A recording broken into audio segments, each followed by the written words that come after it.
জয় হিন্দ। দীপ social science ক্লাসে তোমাদের সবাইকে স্বাগত জানাই। আমি দীপজ্যোতি। আমরা আজকের ক্লাসে আলোচনা করব নদীর মোহনায় বদ্বীপ সৃষ্টির অনুকূল পরিবেশ কি কি আছে এবং কোন নদীতে বদ্বীপ তৈরি হয় এবং কোন নদীতে খাড়ি তৈরি হয় সে সম্পর্কে। ঠিক আছে, বদ্বীপ গঠন কোন নদীতে হয়? মনে রাখবে, যে সমস্ত নদী খুব ধীর প্রবাহ হিসাবে সমুদ্রে পতিত হয় সেই সমস্ত নদীতেই। যে সমস্ত নদীর যখন সমুদ্রে পতিত হয় সমুদ্রের গভীরতা অনেক কম হয় সেই সমস্ত নদীতেই বদ্বীপ তৈরি হয়। যে সমস্ত নদীতে সমুদ্রের জলে লবণতা একটু বেশি সেই সমস্ত নদীতেই বদ্বীপ তৈরি হয়। তাই বদ্বীপ তৈরির কিছু অনুকূল পরিবেশ আছে, সেগুলো এই ভিডিওতে আলোচনা করব।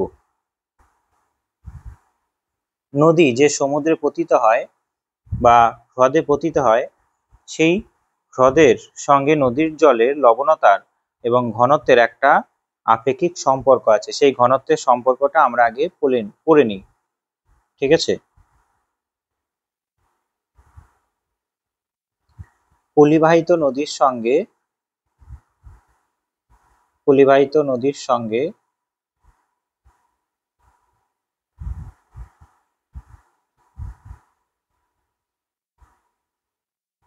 এবং ওই নদী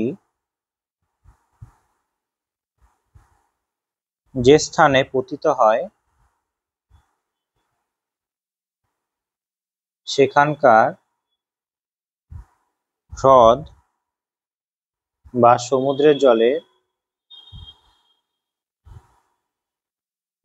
জলের ঘনত্বের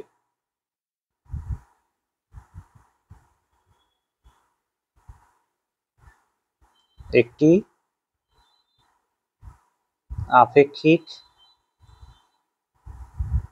সম্পর্ক আছে। সেটি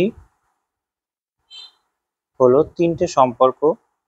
1 নম্বর সম্পর্ক যদি বলি সেটাকে বলা হয় হোমোপিকনাল, যেটাকে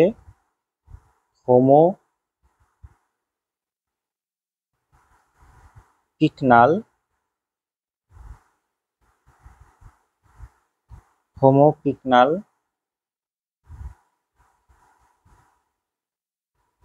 একটা। 2 নম্বর কি? 2 নম্বর হলো হাইপারপিকনাল।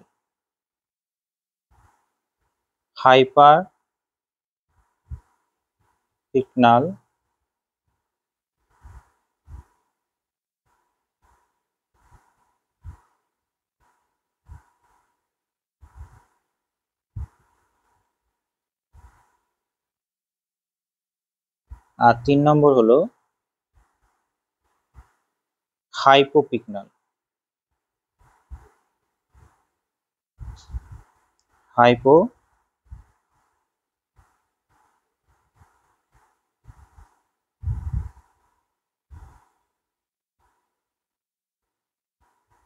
হাইপোপিকনাল, এই যে তিনটে হলো সম্পর্ক। এই সম্পর্কের মধ্যে প্রথম যেটা বলেছে হোমোপিকনাল, এখানে কি বলা হয়? এখানে বলা হয় যে নদী যেটা আসে মোহনায়, হ্রদ বা জলাশয়ে, জলের ঘনত্ব অর্থাৎ নদীর জলের ঘনত্ব নদীর জলের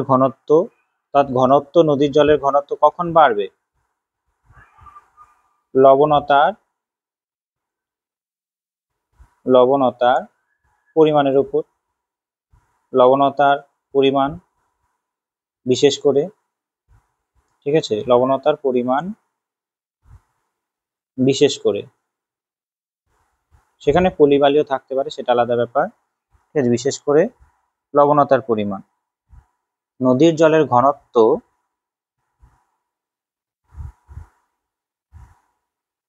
অর্থাৎ লবণতার পরিমাণ বিশেষ করে যখন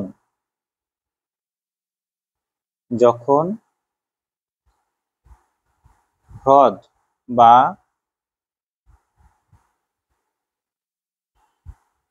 জলাশয়ের ঘনত্ব জলাশয়ের ঘনত্ব মানে সমুদ্র, ধরে নাও সমুদ্র হতে পারে বা হ্রদ, যাই হোক সমুদ্র ধরে নাও। সমুদ্রের ঘনত্ব বা জলাশয়ের ঘনত্ব যখন একই হবে, একই হয়, তখন তাকে বলা হয় হোমোপিকেনাল। ঠিক আছে, অর্থাৎ নদীর জলের লবণতা, নদীর জল ঘনত্ব সমান সমান সমুদ্র বা হ্রদের ঘনত্ব, এটাকে বলে হোমোপিকেনাল। আর হাইপার পিকেনাল বলতে কি বোঝায়? এখানে বলা হয় নদীর জলের ঘনত্ব মোহনার, হ্রদের বা সমুদ্রের জলের ঘনত্বের চেয়ে সমুদ্রের ঘনত্বের চেয়ে বেশি হয়, তখন তাকে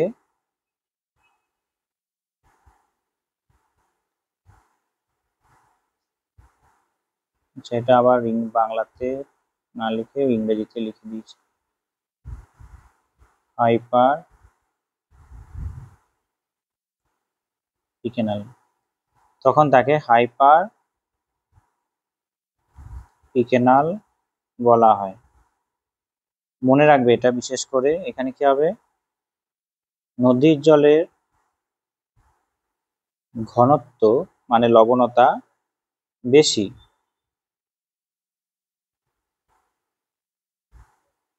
গ্রেটার দেন সমুদ্র জল ঘনত্ব। ঠিক আছে, আর 3 নম্বর হলো নদীর জলের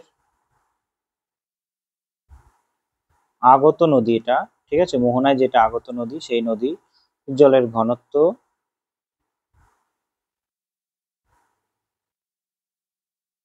মোহনার হ্রদ বা সমুদ্রের জলের ঘনত্বের চেয়ে জলের ঘন সমুদ্রের জলের ঘনত্বের চেয়ে কম হয়, তাকে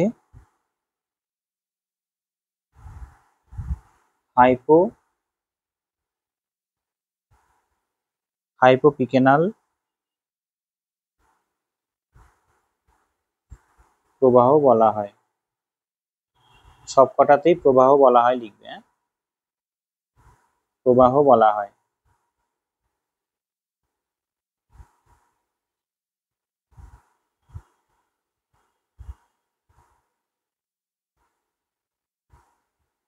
প্রবাহ। এখানে হাইপোপিকেনালে কি হলো, সমুদ্রের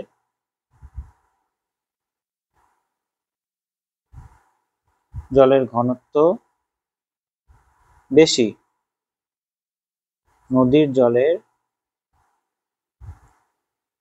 ঘনত্বের তুলনায়। ঠিক আছে, এই যে হাইপার পিকেনালে মনে রাখবে যে নদীর জলের ঘনত্ব সমুদ্রের জলের ঘনত্ব, সমুদ্র জলের ঘনত্ব সমুদ্র বা হ্রদ জলের ঘনত্ব থেকে কি হয়, বেশি হয়। এই হাইপার পিকেনালে কি হয়, নদী যখন স্বাদু জলে যখন স্বাদু জলে পতিত হয়, তখন এই প্রবাহ বলা হয়। এক্ষেত্রে বদ্বীপ মোটামুটি জমা হয়, এক্ষেত্রে বদ্বীপ তৈরি হয়, যেটা অর্ধবৃত্তাকার বদ্বীপ গঠিত হয়। এখানে মোটামুটি অর্ধবৃত্তাকার বদ্বীপ তৈরি হয়, ঠিক আছে। আর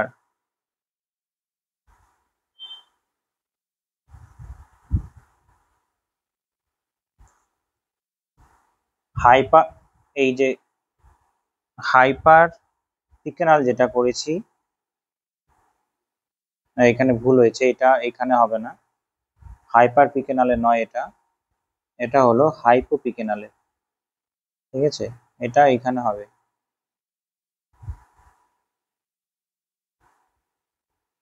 এটা এখানে হবে। নদী যখন স্বাদু জলে পতিত হয়,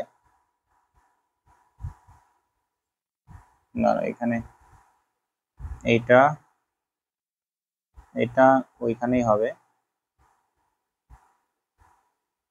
এটা এখানে হবে, বেশ। নদী যখন স্বাদু জলে পতিত হয় তখন এই হোমোপিকেনাল প্রবাহ তৈরি হয়, হোমোপিকেনাল প্রবাহ তৈরি হয়। আর এক্ষেত্রে বদ্বীপ অর্ধবৃত্তাকার হয়, ঠিক আছে, এক্ষেত্রে বদ্বীপ অর্ধবৃত্তাকার হতে পারে। আর হাইপার পিকেনাল সাধারণত দেখা যায় না, ঠিক আছে, সাধারণত দেখা যায় না হাইপার পিকেনাল। আর কেবল যখন নদী প্রচুর পরিমাণে ভাসমান বোঝা নিয়ে কোনো হিমবাহ হ্রদে এসে পড়ে তখনই এ ধরনের প্রবাহ দেখা যায়। এখানে মনে রাখবে, কেবল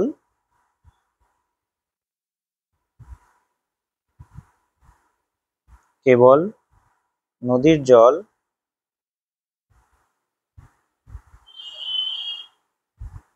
প্রচুর বোঝা নিয়ে হিমবাহ হ্রদে এসে পড়লে, হিমবাহ হিমবাহ হ্রদে এসে পড়লে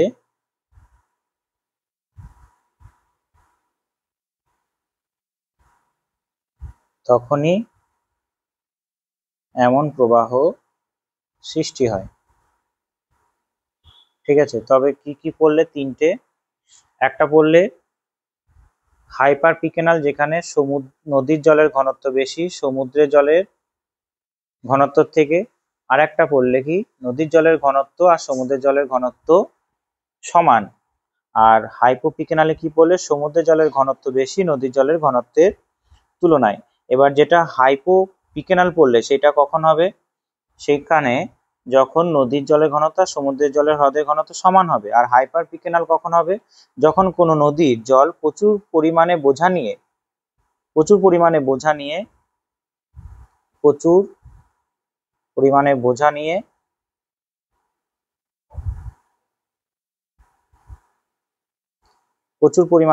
নিয়ে কোথায় যাবে?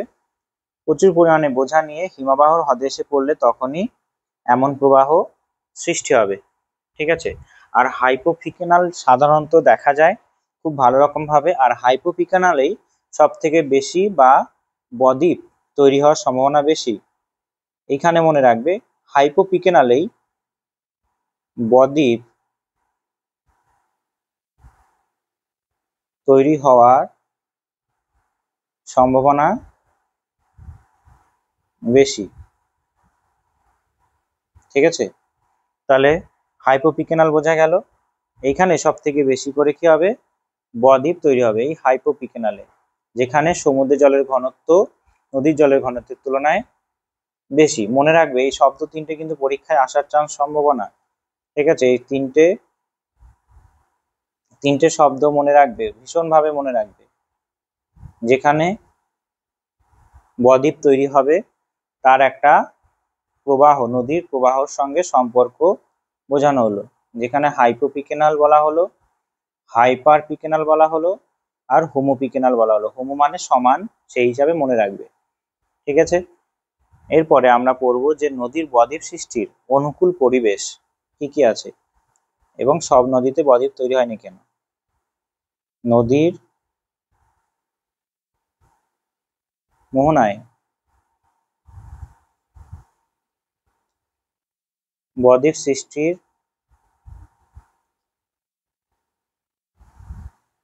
অনুকূল পরিবেশ। ঠিক আছে, আর এটা মনে রাখবে যে সারা পৃথিবীর এই বদ্বীপ যেটা তৈরি হবে সেটা কিন্তু এই হাইপোপিকেনালেই বেশি তৈরি হবে। এই যে এই প্রবাহে সব থেকে বেশি বদ্বীপ তৈরি হবে। ঠিক আছে, যদি পরীক্ষায় প্রশ্ন আসে যে কোন প্রবাহে সব থেকে ভালো বদ্বীপ তৈরি হবে, তখন হবে হাইপোপিকেনালে। নদীর মোহনায় বদ্বীপ সৃষ্টি অনুকূল পরিবেশ। অনুকূল পরিবেশ বদ্বীপ সৃষ্টি যদি বলা হয়, তখন প্রথমেই আসে আমাদের যে পলিরাশির আধিক্য। বদ্বীপ সৃষ্টির জন্য সব থেকে গুরুত্বপূর্ণ উপাদান কি? পলিরাশির আধিক্য। কোনো একটা নদীতে যদি প্রচুর পরিমাণে পলিবালি বহন করে নিয়ে যায়, দুর্বল শিলার ওপর দিয়ে প্রবাহিত হয়ে প্রচুর পরিমাণে ক্ষয় করে পলিবালি নিয়ে যায়, তবে মহীসোপানে এসে অর্থাৎ সমুদ্রের মোহনায় এসে সেইগুলো কি করবে? ভরাট করবে বা জমা করবে। অর্থাৎ যে সমস্ত নদীতে অনেক উপনদী থাকবে, যে সমস্ত নদী অনেকটা তীব্র ক্ষয় করবে, যে সমস্ত নদী সুদীর্ঘ গতিপথ অতিক্রম করে সমুদ্রে গিয়ে পতিত হবে, সেখানেই সব থেকে বেশি করে কি থাকবে? পলিরাশির আধিক্য থাকবে। আর সেই পলিরাশির আধিক্যই সমুদ্রের জলে জমা হতে হতে বদ্বীপ তৈরি হবে। ঠিক আছে, 2 নম্বর নিয়ন্ত্রক হলো দীর্ঘ প্রবাহ। দীর্ঘ প্রবাহতে কি বলা হয়? দীর্ঘ প্রবাহতে হবে নদী যখন কোন একটা নদীর উচ্চগতি, মধ্যগতি, নিম্নগতি এই 3টি গতি থাকবে, তখন উচ্চগতি অতিক্রম করে মধ্য নিম্নগতিতে যখন আসবে নদী, তখন তার গতিবেগটা কিছুটা কমে যাবে আর মৃদু স্রোত নিয়ে সমুদ্রে গিয়ে পতিত হবে। আর মৃদু স্রোত নিয়ে যদি সমুদ্রে পতিত হয়, তখন কি হয়? যে পলিগুলো আছে গভীর সমুদ্রে নিক্ষেপ হয় না, অনেকটা গভীর সমুদ্রে নিক্ষেপ হয় না। ঠিক আছে, তাই যে সমস্ত নদী দীর্ঘ প্রবাহ থাকবে, অনেকটা দূর থেকে আসবে, সেই সমস্ত নদীতে বদ্বীপ তৈরি হবে। ঠিক আছে, বেশ। 3 নম্বর অনুকূল পরিবেশ কি? হলো অগভীর সমুদ্র। অগভীর সমুদ্র। অগভীর সমুদ্র মানে কি? যে সমুদ্রে যেখানে নদী পতিত হয়, এটা সমুদ্র, এটা হলো নদীর প্রবাহ পথ। ঠিক আছে, এটা হলো সমুদ্র। এইখানে যখন নদী তৈরি হয়ে পলিবালি জমাট করতে যাবে, গভীরতা অনেকটা বেশি। দেখো নদী যে পড়ছে সেটা সমভূমি থেকে অনেকটা গভীর। এই যে জায়গাটা এতখানি গভীর, এতখানি, এখান থেকে এতখানি গভীর, হঠাৎ করে গভীরতা বেড়ে গেল। তাই মহীসোপানের গভীরতা কম হতে হয়। সমুদ্রে যেখানে পতিত হয় সেখানে কি হতে হবে? মহীসোপানের গভীরতা কম হতে হবে। সোপানের গভীরতা কম হতে হবে, তবেই তো পলিবালি জমবে। আর একটা নদীর প্রবাহ আঁকি আমি, তাহলেই বুঝতে পারবে।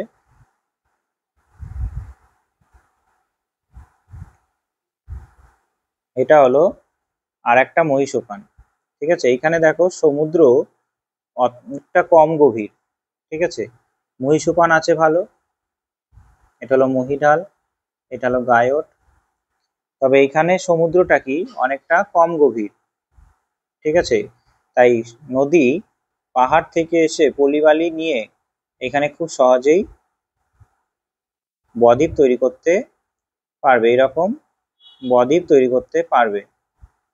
ঠিক আছে, কিন্তু এই একে বদ্বীপ তৈরি করতে পারবে, কিন্তু এই দুয়ে সমুদ্রের গভীরতা বেশি বলে পারবে না। ঠিক আছে, মহীসোপানের গভীরতা কম হতে হবে। আর এখানে বললাম কি, যে নদী যদি পলিরাশি আধিক্য থাকে প্রচুর, প্রচুর যদি উপনদী থাকে, ঠিক আছে, ক্ষয় যদি প্রচুর করে আনে, তবে পলিরাশি বাড়বে, জমাও করতে পারবে। আর দীর্ঘ প্রবাহ যদি থাকে, নদী ধীরে, নদী ধীর গতিতে সমুদ্রে পতিত হবে। ঠিক আছে, আর যদি খরস্রোতা রূপে পতিত হয় সমস্ত পলিবালি অনেক দূর নিয়ে চলে যাবে। 3 নম্বর কি হবে?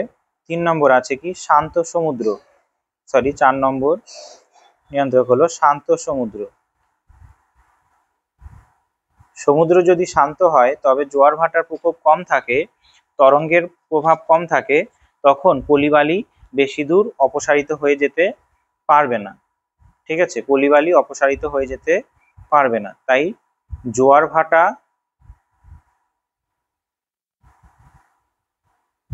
ভাটা সমুদ্র স্রোত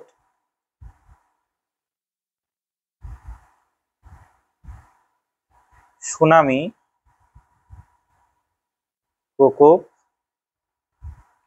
যে সমুদ্রে কম থাকবে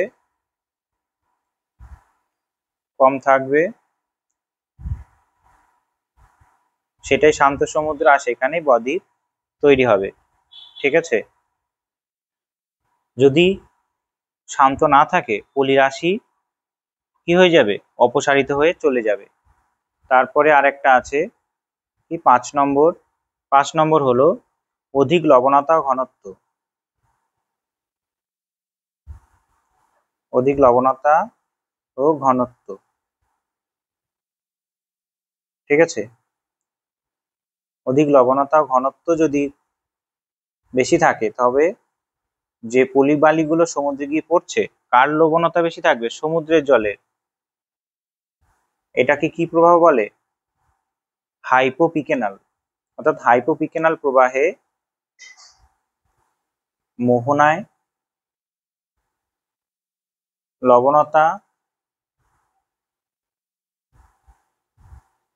লবণতা যদি বেশি থাকে, অর্থাৎ হাইপোপিকেনাল প্রবাহ যদি হয় তবে পলিরাশি লবণতার জন্য দ্রুত জমাট বাঁধবে। ঠিক আছে, আর বদ্বীপ তৈরি হবে। বোঝা গিয়েছে? আর সমুদ্রের জলের স্থিরতা, লাস্ট পয়েন্ট এটা, সমুদ্র জলের স্থিরতা। সমুদ্র জলের স্থিরতা অর্থাৎ সমুদ্রে যদি ঘূর্ণিঝড় তারপর সুনামি কম থাকে এবং জলতল যদি বৃদ্ধি না হয়, বিশ্ব উষ্ণায়নের জন্য জলতল যদি বৃদ্ধি না হয়, বিশ্ব উষ্ণায়নের জন্য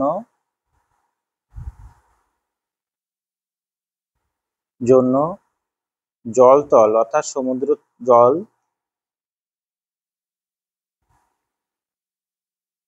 তলের বৃদ্ধি না হলে বদ্বীপ তৈরি হয়। ঠিক আছে, তৈরি হয়। বোঝা গেছে যে সমুদ্রের জলের স্থিরতা, বিশ্ব উষ্ণায়নের জন্য জলের তলের বৃদ্ধি না হলে বদ্বীপের তৈরি হয়। জলতল মানে কি?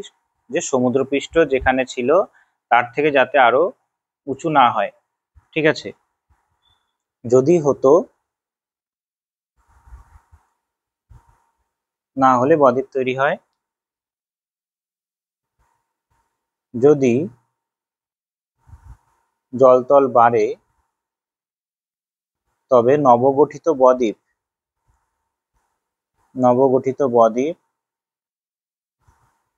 ডুবে যাবে। ঠিক আছে, বদ্বীপ ডুবে যাবে।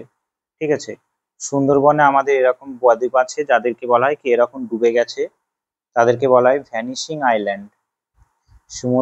সুন্দরবনে এমন কিছু বদ্বীপ আছে যেগুলো ডুবে গেছে, তাদেরকে বলা হয় কি ভ্যানিশিং আইল্যান্ড। এই শব্দটা মনে রাখবে। এদের মধ্যে কোনগুলো আছে? 1 নম্বর আছে লোহাচড়া দ্বীপ, ঠিক আছে, লোহাচড়া দ্বীপ প্রায় 2006 সালে এটা ডুবে যায়। তারপরে 2 নম্বর হবে নিউমুর। ঠিক আছে, এটা ঘূর্ণিঝড়ে ডুবে যায়। নিউমুর ঘূর্ণিঝড়ে ডুবে যায়। আর লোহাচারা কি জন্য ডুবে যায়? সমুদ্র উত্থান, সমুদ্র উত্থানের জন্য, সমুদ্র উত্থানের জন্য ডুবে যায়। নিউমুর ঘূর্ণিঝড়ে ডোবে। আর আর একটা আছে ঘোড়ামারা বদ্বীপ, সেটাও ডুবে গেছে। ঘোড়ামারা বদ্বীপ সেটাও ডুবে গেছে। ঠিক আছে, তাই সমুদ্র শান্ত হবে, সমুদ্র জলে স্থিরতা যদি থাকে তবেই বদ্বীপ ভালোভাবে তৈরি হবে। আর এইখানে ভারতের কোন নদীতে বদ্বীপ তৈরি হয়নি? ঠিক আছে, আমি বলছি কোন নদীতে বদ্বীপ তৈরি হয়নি। অর্থাৎ ভারতের যে নর্মদা তাপি নদী, বদ্বীপ তৈরি হয়নি আমাদের। ঠিক আছে, নর্মদা তাপি নদী কোথায় আছে আমি দেখাচ্ছি।